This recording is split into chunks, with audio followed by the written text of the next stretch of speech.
Let me describe to you this. It's a Saturday in January, sometime around 2 o'clock in the afternoon, 1400 local. There's a cold front south of Bermuda, and the entire Lent and Thank Bay are empty. You're newly certified on D4, or maybe you're training. Maybe you're just up from downstairs, and it's your first couple hours, and you sit down, and you are looking at a chock full YIYYO NEYDU Bay. I am describing to you the impetus behind today's presentation, a picture-perfect day in the YIYYO NEYDU Bay. We're going to take a nice warm dip in the South Atlantic. Well, not exactly the water, but we're going to definitely take a nice long dip into dealing with New York Center today, the two oceanic sectors, Craft and Apollo, Piarco and VC Bird. I hope you're pumped. I know I am. It's Steve. Let's have at it. Okay, so the water is warm, I promise you that. So let's jump right into it. Let's explore some helpful techniques and methods to mitigate the intimidation factor of a full YIYYO NEYDU Bay, right? More often than not, we see most of the traffic that enters San Juan's airspace, at least if they're landing the San Juan terminal area, kind of concentrates over the Thank and the Lent Bay, and then moving west towards Miami's airspace. We're going to focus on a quick look exercise, right? It's not going to be so quick, but that was its intention for conflicts, for overflights, and climbers alike, right? We're looking for, hey, is this guy good to climb? Is this guy good for descent?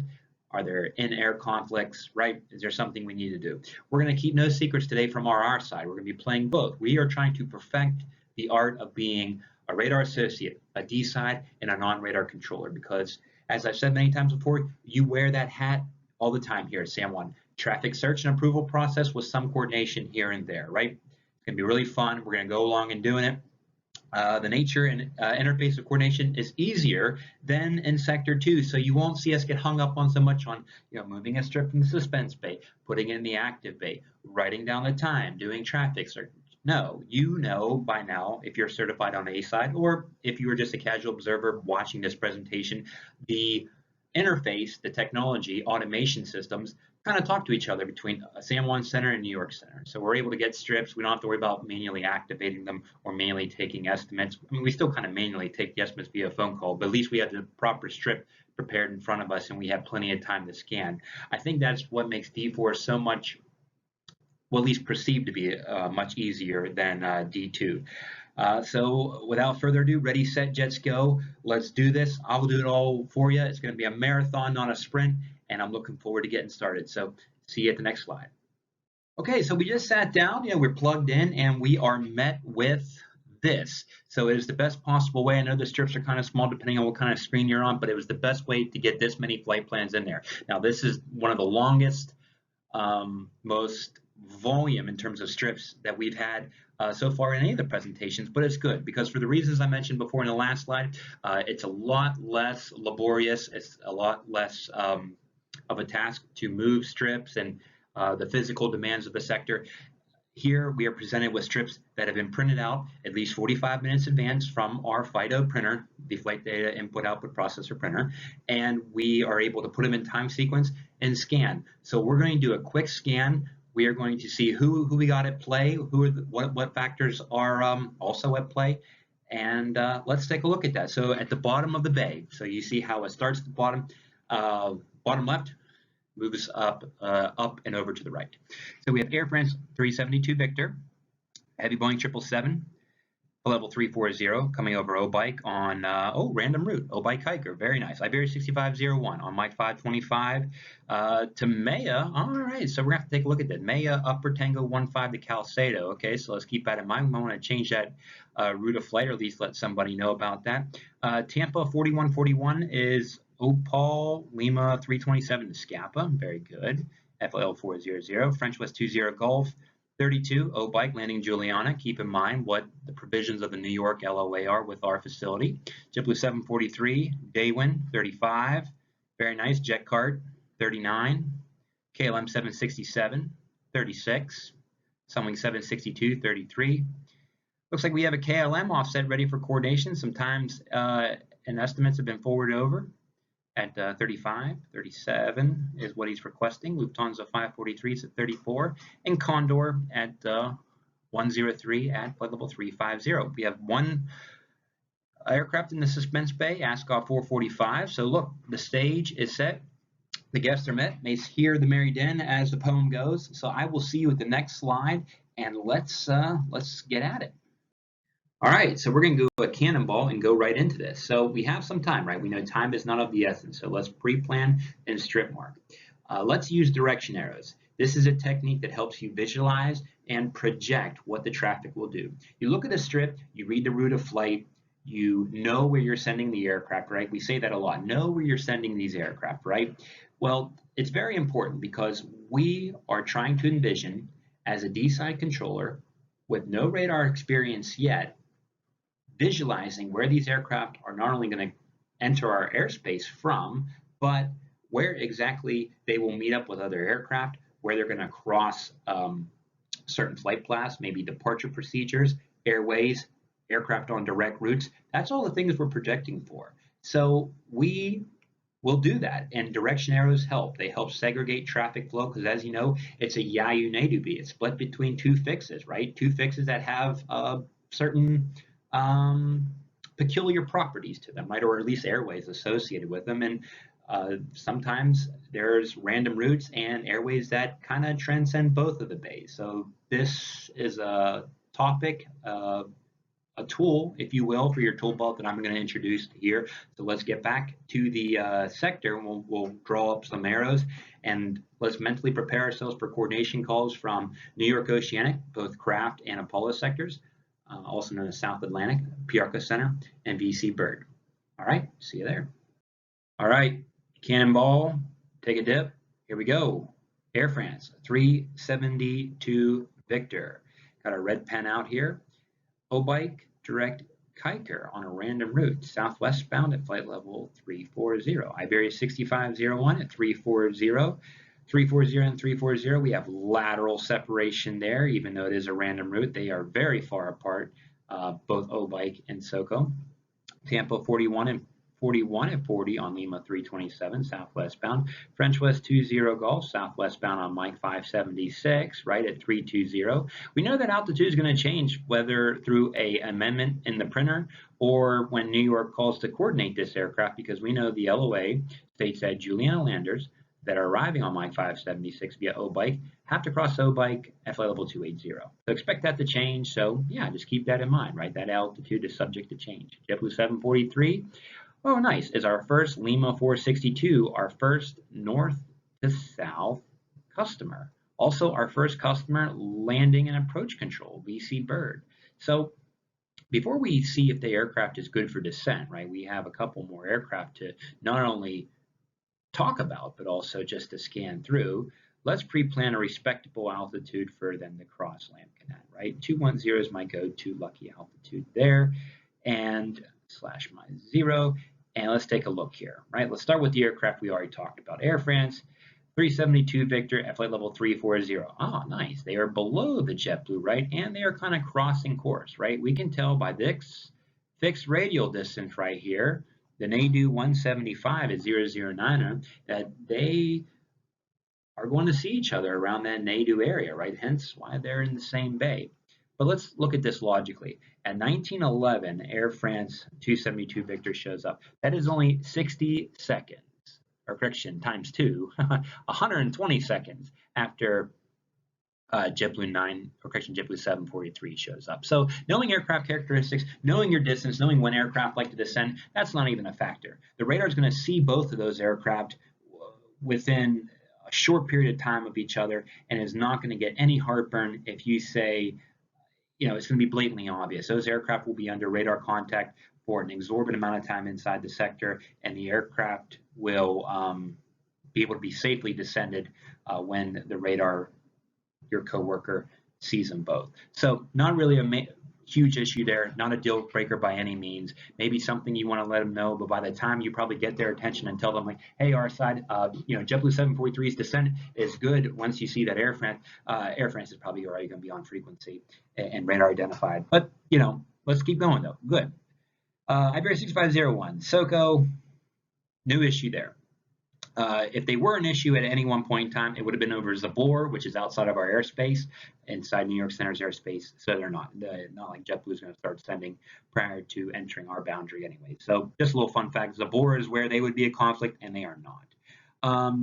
Tampa 41, 41, no factor there. 40, they stay at that altitude. French West 20 Golf. Here we go. This is a true Mike 576 person. At 1919, that aircraft doesn't enter the airspace until 6 minutes, a whole 6 minutes after we see JetBlue 943. So what is our safe altitude for the time being right now? Well, 21. So let's keep in mind, it's going to be, hey, don't descend this person until you see the French West 20 Golf.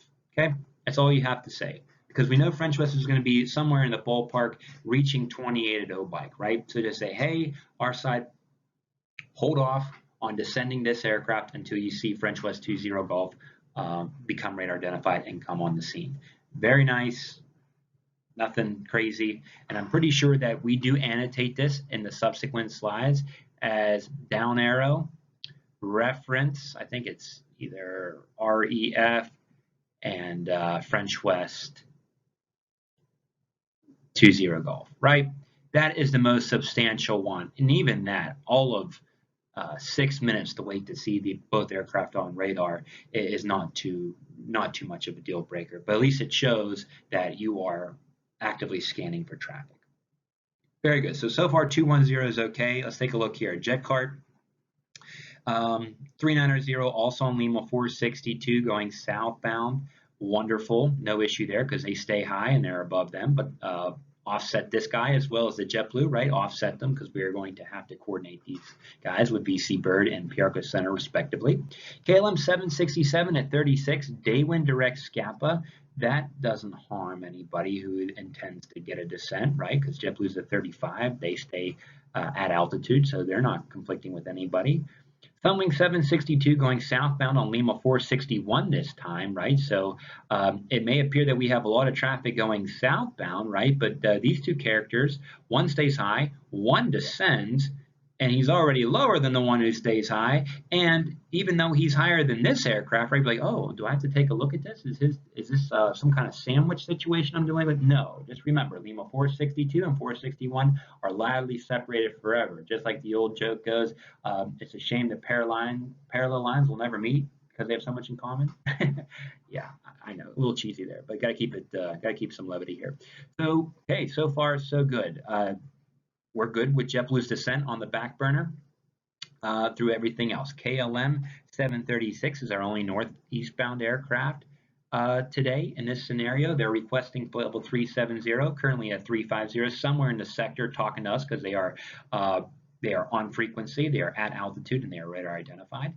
Lufthansa 543 on a very random route, Arcadia Direct Dorado. Well, that's southwest bound for sure. And they're at flight level 340. Now, do they get tangled up at any point in time with our JetBlue, right? The JetBlue's at 35, 34, 1926. They are around the Neydu area at 1928, and they are rather northeast, 60 miles northeast of Neydu. So yet again, not much of a factor. They're actually probably, if you were to able to plot it, you'd see that these aircraft are not much of a factor because they don't even enter the scene till 1926, and JetBlue will be 3 minutes north of Lambton at that time. So you can even justify it there. Maybe plotting Arcadia Direct Dorado and knowing that the aircraft is going to be, if you can project it in time, that really helps you out. And it almost just gives you the ability to talk yourself into it, say, hey, these aircraft are safe. He's going to be 3 minutes north of Lambton by the time this aircraft checks in. They're definitely not a factor. And that leaves us with Condor 103. Somebody was nice enough to do a southwestbound arrow, which is very true, a San Juan lander from Frankfurt. And 350 wrong 4. Now there you go. So that's the whole bay. Condor 103 is at 35, and the KLM once, KLM is at 35 and one's 37.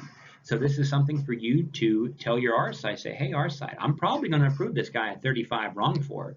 So just be sure to make sure that KLM gets 37 as per the request as soon as possible, as soon as applicable. And you see that you have no other 37s in the bay, so it should all work out. So good job with that. If you ever want to pause this and take your time and say, hey, you know what? I want to go through this situation again. Maybe if you have Sky Vector, or maybe you have one of your charts available to you, you could even plot this and kind of say, hey, you know what, this is right. So I know it's kind of fast. I mean, it was 8 minutes worth, but we basically talked our way through this, and we have a pretty decisive plan, and we're going to be able to say yes to all of the requests from both Kraft and Apollo and anything else that comes along. So far so good. We're pretty fundamentally sound. Like I said, a marathon, not a sprint. So let's keep the laps going, and I'll see you at the next slide. All right, so that's done. So now we can relax a little bit, right? Well, wrong, right? End of the world, little reference there. Oh snap. Shout line erupts, breaks the silence with volume. It's New York Center craft sector with some estimates, right?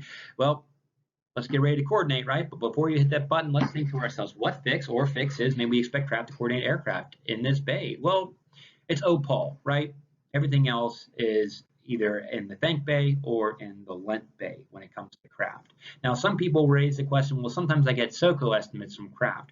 That's true. Sometimes you do. And sometimes we're not privy to the internal configurations of their oceanic sectors over there. So maybe they have some kind of automated procedure, some kind of pseudo point out, or some kind of understanding that they'll give estimates to us sometimes. But for intents and purposes of this presentation, they will assign the aircraft to the right fix with the right sector, and also to we will give them, OPAL estimates will go to craft, and everything else will go to South Atlantic or Apollo. So just keep that in mind. Just a little suspension of disbelief. Remember, simple, to the point phraseology, right? This is quicker than dealing with the foreign facilities because the automation is there. We already have a mental picture of what exactly is going on and what is going to go on in the sector, right? We did the arrows, we talked our way through JetBlue, we know what we're going to tell our R side, we know what we're not going to have to tell our R side to kind of, don't want to overload, them. So we have a plan. We're in a good spot right now. I mean, way to go. So just remember, to the point, call sign, time and level, call sign, time and level, call sign, time and level, right? We know that we are going to get our pen ready, our red pen ready with the A's, get ready to take note of the time, and just go through one by one by one, right? Be ready to give alternate instructions if conflicts exist. This is just here just to, as a caveat for when you are actually in the field training, whether you're upstairs or downstairs in the lab, because we just saw here, there's no conflicts, right? What do we have cooking? We have the JetBlue reference our French West, and we have KLM reference our Condor. So we're good. We're in a good spot right now. So like I said, bravo. But yeah, remember, always have a high and a low option ready for New York, right? If you are the denying party, you should always have alternate altitudes available, right? Just like when New York enables our altitudes, they give us a high option and a low option. Sometimes they're not as plentiful as we like them to be, or they're not really that close to the requested altitude, but they are options and alternate options nonetheless. So you can do this. This is D4. Come on, this is a day at the beach, right? Remember the beginning of the PowerPoint, the pretty picture of the beach and everything like that? Yeah, we're in the South Atlantic. This is D4, not D2. So yeah, I will see you at the next sector or the next slide, and we'll get back into the sectors. I'll see you there. Okay, so Kraft calls us, right? They call on the shout line, right? I figured there's a lot of givens in this presentation since the interface and the overall coordination process is so much easier with New York Center with the proper strips showing up printed from the A side, a shout line capability where you are immediately able to get in touch with those controllers. I figured it did not necessitate a full script going back and forth with, dialogue boxes, Kraft, San Juan, so let's just go through it, right? So I will play both the Kraft controller, right, the Kraft controller, and I will also play us, the San Juan controller, what we should be saying. So I got my, got the red pen ready here, and so hit the line, nothing's stopping you from saying same, and saying San Juan Center and Kraft, a few estimates for you, go ahead. Opal, Tampa 4141. Tampa 4141, Opal time and level. Opal at 1906 for level 400. 1906 for level 400, approved. Next, Sunwing 762. Sunwing 762, Opal. Opal 1917 for level 330. Level 330, approved. And that's it, right? You hang up the line, you give your initials, hang up the line, because there's nothing else here for craft, right? So it's kind of easy in that way. And as you see, as promised, we have both JetCart and JetBlue 743 offset with reference French West 20 Golf, a little down there saying, hey, this guy's descent is good our side. If I'm too busy talking to either Craft or Apollo or Bird or Piarco, you can descend this aircraft safely. Reference French West 20 Golf, and luckily they're the strip right below. And sometimes that's not always the case. They actually have to go and do a little Where's Waldo and say, hey, where is this traffic you're talking about, right? This is a perfect time. Nonverbal coordination comes in the form of the written word, right? Red W's, areas in the remarks section. It's perfectly fine as long as you don't put control instructions there, which technically that is not a control instruction. So yeah, so let's sit back, relax again, and just relish in the fact that we did a good job taking the estimates from Kraft, and chances are Apollo is going to probably call us here soon, so we'll get ready for that. See you there. Here we are enjoying the warm water. No snap. New York hearts us. Oh yeah, I heart NY hearts you. Yeah, that's you. Oh, why wouldn't you? You're a very lovable person, I'm sure, if you're watching this.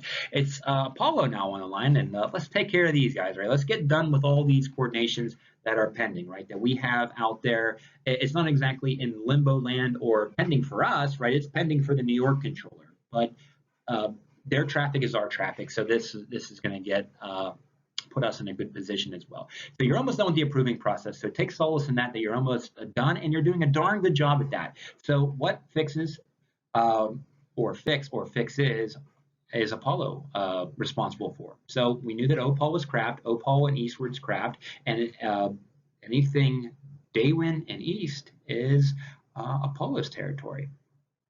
Or SOCO, excuse me, or OPAL then SOCO then making your way east clockwise. Do we have something for them, right? Remember, combined transmissions, combine your calls. We have that KLM lurking right there, right? And we have a plan for that KLM too. So yeah, so we are set. We are ready to go. We are mentally prepared, right? We just gave ourselves a little briefing. We are prepared to take the estimates. We are prepared to give our estimate and be totally done, right? We are on our way to making that bay completely flat, happy, and enjoying our session in D4 as best we can on a Saturday at 2 in January in the Caribbean in San Juan. So, I mean, of course, we'd rather be somebody else, but work is still fun. So I'll see you there.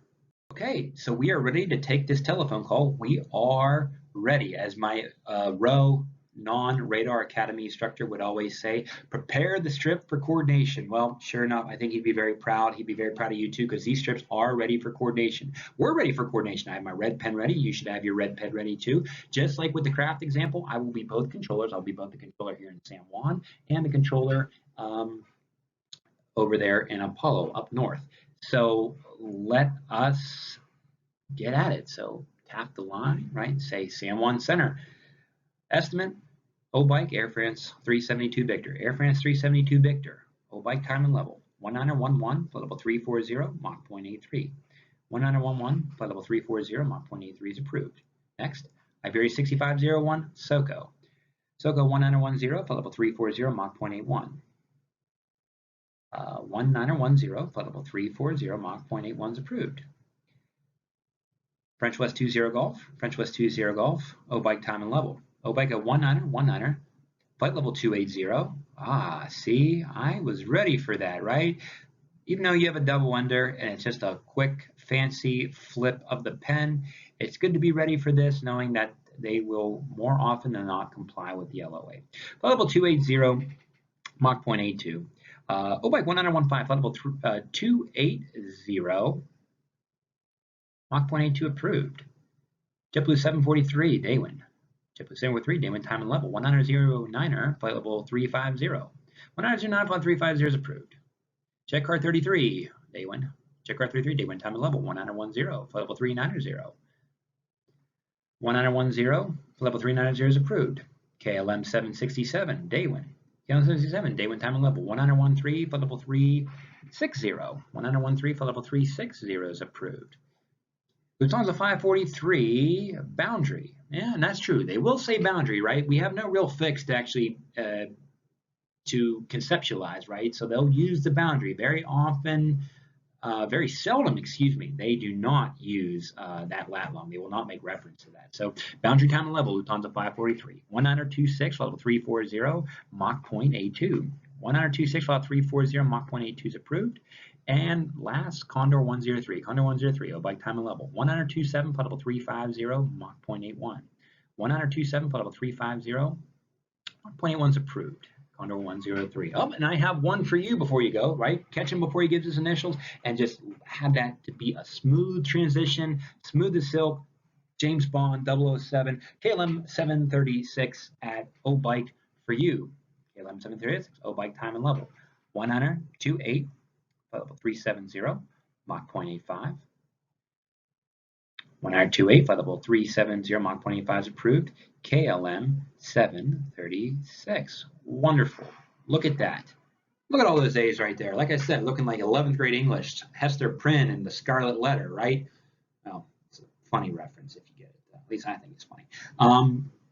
Wonderful. Look at you. Everything is set. You have your plan. One last thing to do is using your context clues that you are known to scan so well. KLM 736 is on frequency. They're at 35. They are radar identified. This would be a perfect time to get this out of the way, right? Leave nothing pending, right? If you can do it now, it behooves you to do it now. Hey, our side. Hey, friend. Hey, compadre. KLM 736 is good for flight level 370. He has traffic at 35 that I did approve. Perfect. Now, nothing will feel better than when you hear your R side after you giving him that little hint to say KLM 736, climb and maintain flight level 370. And no greater joy is, as you're being a good radar associate, is do you cross that altitude out and you write the 37 yourself, knowing that you solved that conflict, you slash your 0, you punch that strip back into its bay from being offset, and you just have an overall sense of satisfaction. You give them one of these because it's awesome. Now you might be asking the question, Steve, what about Condor 103? Flight level 350 is an appropriate altitude for direction of flight. I did not hear that in the coordination. True, give or take, in a realistic situation, which I'm trying to present here, New York Center will sometimes omit that beloved term I opt off, or inappropriate altitude for direction of flight. A good friend of mine who works in that area would always tell me, Steve, there is no such thing as wrong for over the ocean. And I suppose that's right. I guess that's a very interesting saying, but yeah, but you know what? If you want to press the heck out of your trainers and the supervisor, your training team, I would underline it well. And yeah, if you want, make reference to inappropriate altitude for direction of flight. It cannot hurt. Actually, I would encourage you to do it, right? It is the right thing to do. So look at that. The only thing we have that by the time we see the sector next is that KLM will be flat. We have a call to bird. We have a call to Piarco, and we are going to ride out the rest of the scenario. Like I said, a marathon, not a sprint, but guess what? We might be past the 13-mile mark. So we're getting there. So let's keep it going. Keep up this positive energy that I'm feeling over the internet, and I will see you at the next slide. All right, you just awesome plane party people. Nice job with that. Real good job, right? Smooth, as you see, if you did watch some of our Sector 2 scenarios, our D2 and D8 scenarios, you see how much easier this is, having the strips available, not having to wait until the A side activates the strip, right? Activates your handiwork, you replace it, you replace the proposal strip with the activated strip. This is a breeze, right? This is that beach scenario that we talked about, right? That's why that picture was used. This is a beach scenario compared to some of the others. So nice job with that. Let's keep this positive momentum going. Let's keep these vibes going. Here's what the board looks like now, right? I will show you. And do we have something pending and something to tell the R side? Well, guess what? We already did, right? We did back air. We didn't get ahead of ourselves. We were just darn good and on the spot. You're just that good. Remember, you're Duke Nukem. Damn, you're good. So we don't even have to have that apply to us anymore, because I'll see you at the next sector and everything will be up to date. See you there. Okay, so welcome back. As previously stated before, we were really on the spot, so we took care of that KLM then and there of the moment, right? We talked about how it just behooves you to get that out of the way as soon as possible. Leave nothing pending, leave no stone unturned, because there's a whole bunch of things that can happen if you don't get that message across in and of the moment when 37 becomes approved. The our side can get relieved. You can get relieved. Somebody can ask you a question. There could be an emergency at the sector. You can get a pesky PI rep. You can get you can lose your frequencies, you can lose your telephone lines, or some stupid thing distracts you. There's pizza in the break room, and that sounds wonderful when your mind starts thinking about, there better be some pizza for me. So yes, take care of that 37, which you did. So I will update this slide accordingly, right? 37, and wonderful. We are there. So what are we left with, right? Let's take inventory. The KLM situation is taken care of now. We have a whole bunch of A's there. We have a plan for our JetBlue descending into the confines of VC Birds Airspace, still pre-planning at 21. Good. We have that phone call to make eventually, right? We are not going to get out of this one without making that call. We are not going to leave this session and give that to the next controller relieving us, right? They won't like that very much either. Jet card 33 also needs to be coordinated with PRCO Center. That should be an easy call. We won't leave that either. We are going to get this board completely flat, and then we will leave this presentation. So I know I'm excited. I hope you are too. You're doing a great job. Like I said before, we're rounding that mile 13 of this marathon, and believe me, you're going to be very happy at the product and sum of your laborious efforts. So I will see you at the next slide. Yes, the water is warm, and we thought we were going to away unscathed. Well, we're going to be very scathed by the end of this. Oh boy, our first departure. All right, so don't panic, right? It's not that big a deal, right? But this is something that causes a lot of people heartache, right? They have this perfectly flat board and all these wonderful things coordinated, pre-planned, marked up, red W's, direction arrows, pre-planned altitudes, coordinated altitudes, and all it takes is for a departure to seemingly kind of say, hey, you know what? I got other plans. They always say there's that joke, right? If you want to tell God a joke, tell him your plans. Well, believe me, that is completely applicable to the air traffic control God. So let's take a look at what the sector now looks like, right? A little bit dynamic. Things have changed. Not too much, though. We got an American 2312. So let's see what this aircraft's all about. So I'll see you at the next slide, and don't worry, we'll get to this together. Okay, so we're sitting here, and boom, our departure shows up right there. Yeah, right on top of the YIYYO NEYDU bay, right where it should be, right? Your A-side places are there. They marked it up very well. They even marked up radar and an up arrow for you, because you know what? Chances are they're training on D4 too, and they're watching you just put on a clinic here. So they should be taking a picture if camera phones or phones were allowed in the control room. So yeah, remember, turn off, tune in. So we see this. Let's think about this sequentially. What should we do? One, take a look at the strip and see what the aircraft is doing, right? I would even encourage you, even though I don't think it's imprinted, I would say, okay, good. Lima 461, departed Juliana, Lima 461 going to Philly, right? Northbound on Lima 461. So what am I looking for? Well, one, I now know the route of flight. So I'm familiar with what this aircraft is doing. Remember, you are knowing where you're sending these aircraft, right? So my mission now is to find the safest yet highest altitude that I can get this aircraft. This aircraft is easier to climb, right? Heavy Boeing 767-300, RIP, right? I put this here for vintage sake. It's almost like a timestamp. Once upon a time that the 767, now retired from American Airlines, used to fly this route. So, this is truly a relic in our time. So what is the safest altitude? Right? Keep that in mind. And we got to put this guy in time sequence too, because that's going to be able to give us the answer to the first question. So let's put this aircraft in time sequence and then look for a safe altitude and do a traffic search. So let's do that. I will see you at the next slide where we will do that very thing. Okay, so here we are, right? Now as you see, we took the American Airlines 2312 strip, we put in time sequence there, smudged them in right between Iberia and Tampa, right? A Spanish Colombian sandwich with some American cheese in the middle, right? Philly cheese, yeah, there you go.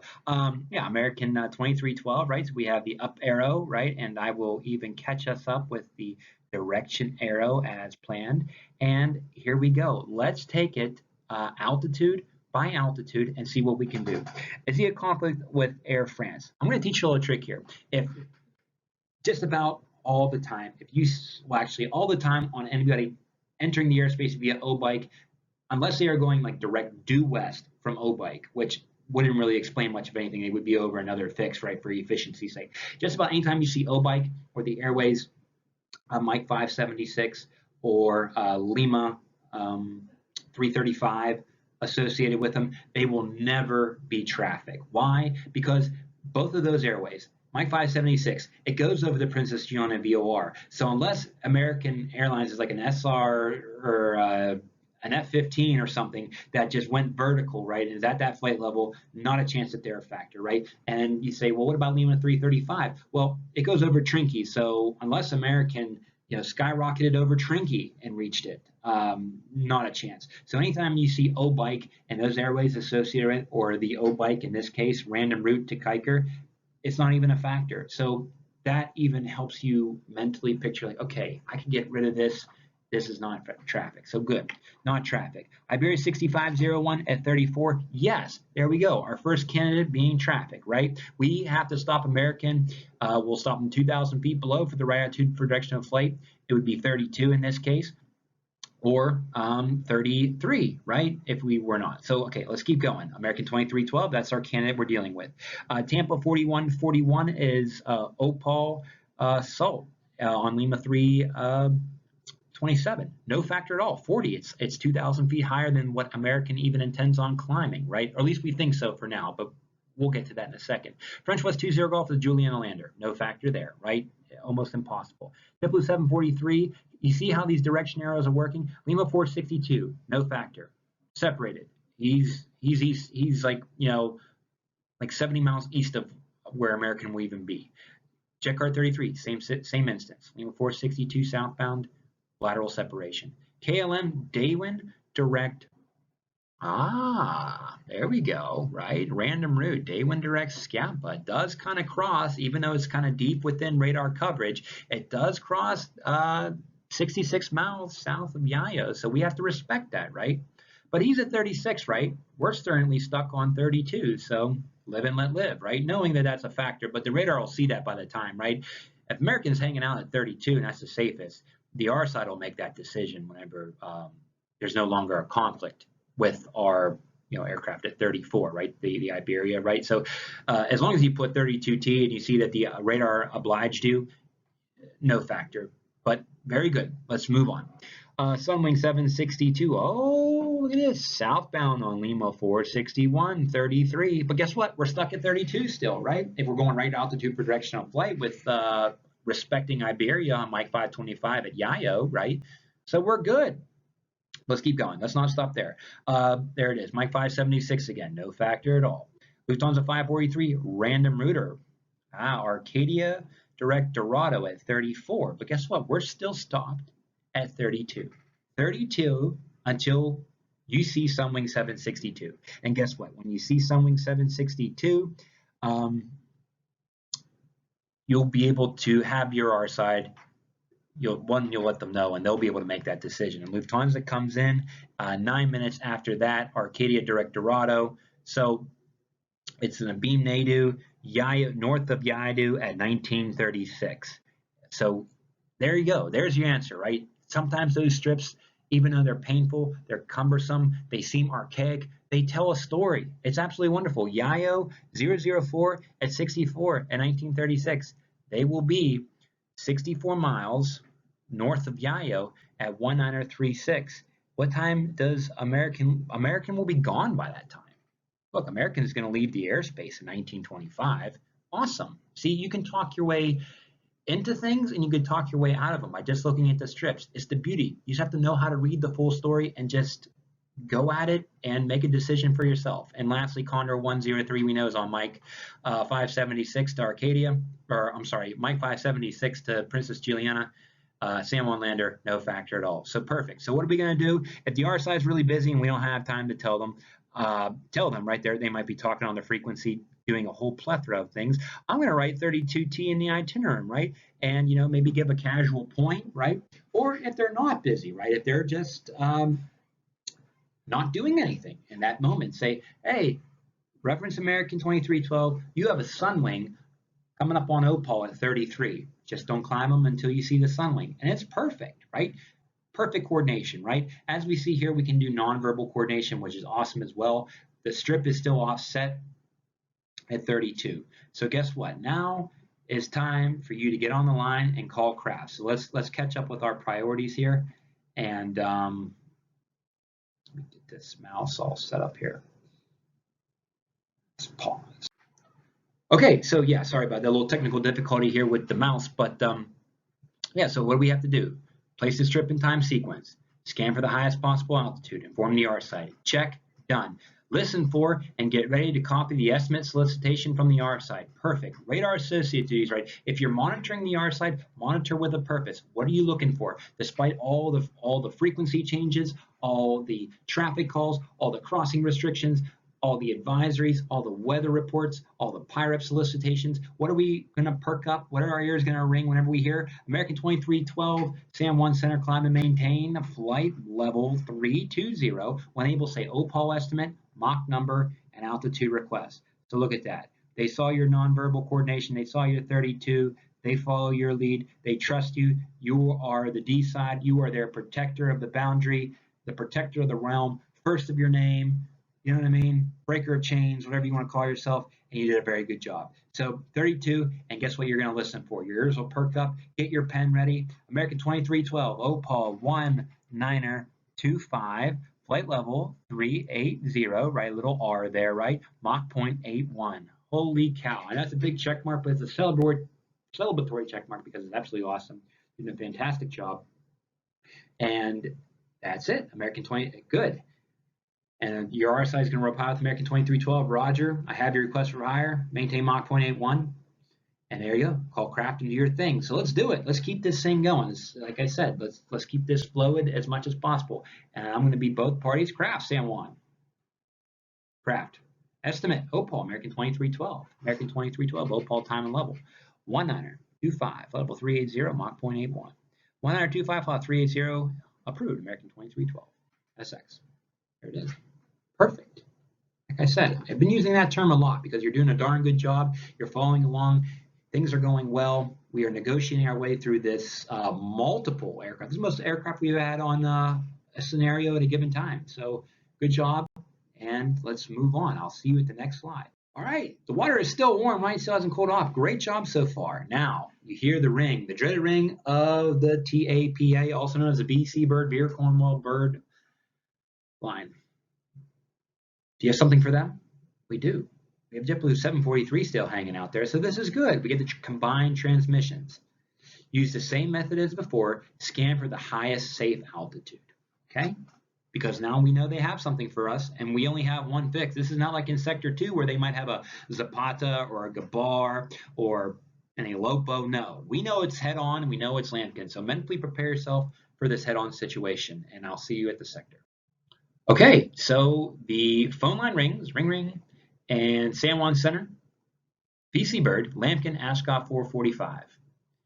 Ascot 445, stand by. I have an estimate, JetBlue 743. Now, if you watched the one that we did at Elopo, right, the presentation at Elopo, you know that it is in your best interest when dealing with a head-on situation for you to give your estimate first. Why? Because you will curve the expectations of the VC bird controller to ask for something higher, right? You are setting the tone to democratically give an altitude, right? 21 pre-planned for our JetBlue, and now we have in mind that Ascot is only going to get 20, right? You are making it obvious as to what the attentions will be. Because if you let BC Bird go on where they say Ascot 445, estimating Lambkin at this, request climbing to this, and you slam them back with Ascot 445, Lambkin at this, climbing to flight level 200 is approved, they're going to wonder why for, like 30 to 60 seconds until you make it abundantly clear that you have your JetBlue arriving head-on Lambkin at 21, right? So sometimes it's better to get you out of the way so it kind of sets up the expectations. Maybe they're less likely to ask for the highest possible altitude. Sometimes it cues them to say, oh, well, I guess, yeah, Ascot 445, Lambkin at this time, and I guess climbing at 20. Exactly. That's kind of what you want to happen, right? You kind of want them to pick up on that cue. So like I said, this is a technique. Do whatever your trainer and your training team ask you to do, but this is the best way that I do it, and usually they oblige you. So in this case, they are going to oblige you. JetBlue 743, time and level, right? This person working at BC Bird gets the idea. Estimate Lambkin at 1929, flight level 210. And just for fun, I'll throw the squawk in there, 4477.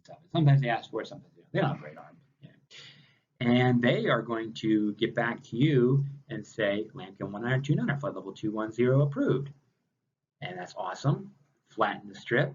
Ascot 445, Lambkin time and level. Right now you're getting back to them. You just set up no ambiguity in a sector. You introduce nothing that would cause confusion, right? VC Bird should be prepped and ready, saying, okay, this Ascot, the best possible situation. They're going to get climbing the 20, and that's going to be it until they cross the JetBlue's traffic. Perfect. You set a good situation up. We are a couple coordinations away from being completely done with this scenario, having it in our rearview mirror, and thinking about enjoying that pizza in the break room. So I'll see you there.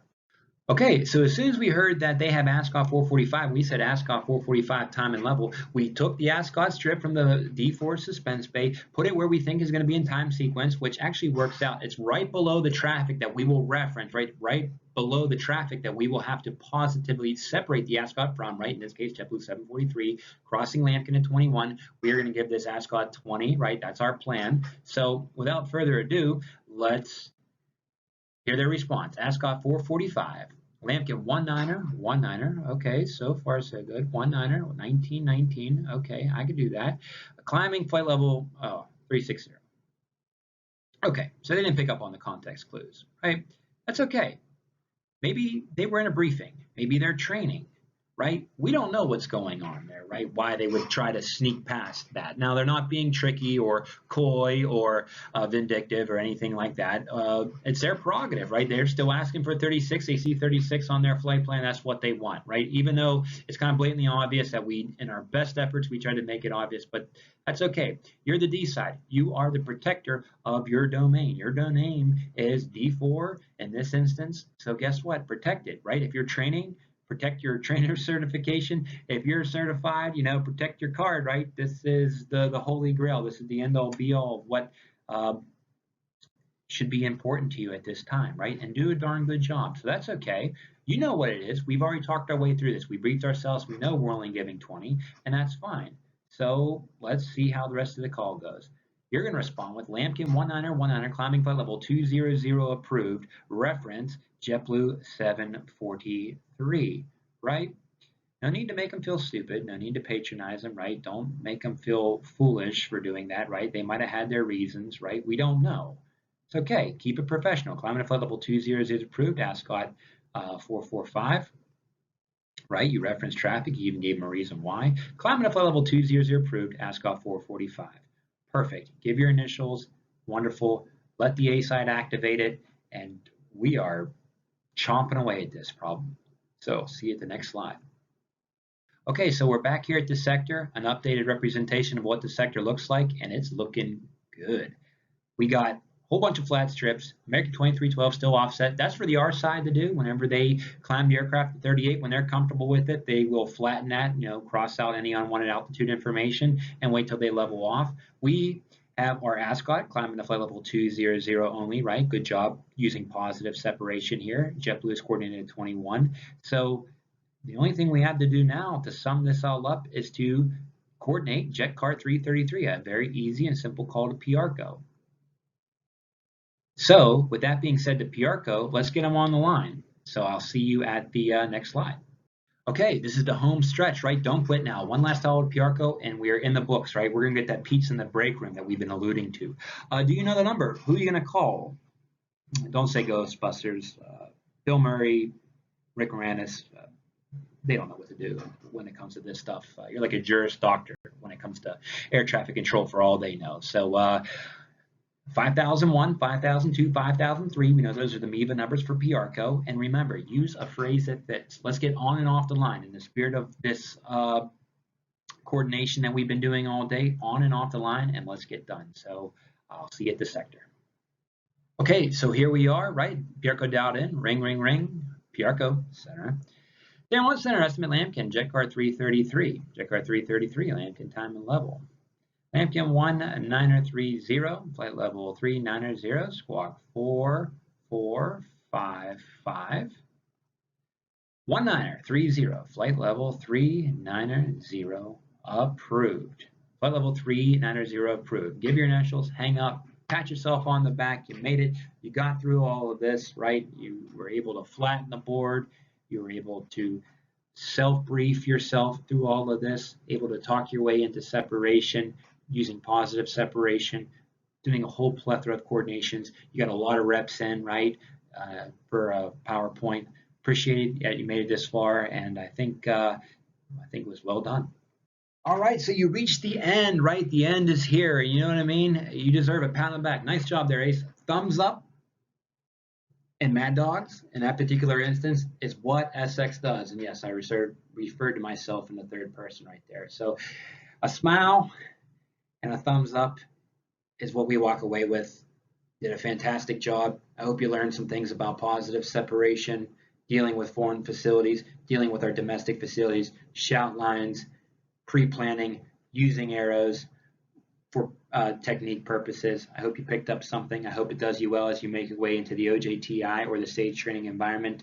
Like I said, you got mad props, and when I say props, I don't mean turbo props. I mean low bypass turbofan JT8Ds, which is what an MD88 has, or a Mad Dog. So save the Mad Dog.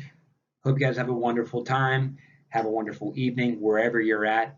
Can't wait to see the way you make use of this as you make your way through the training process at San Juan. Steve here. Remember, may your attitude always be just like your separation, positive. I'll see you down the way. Take care.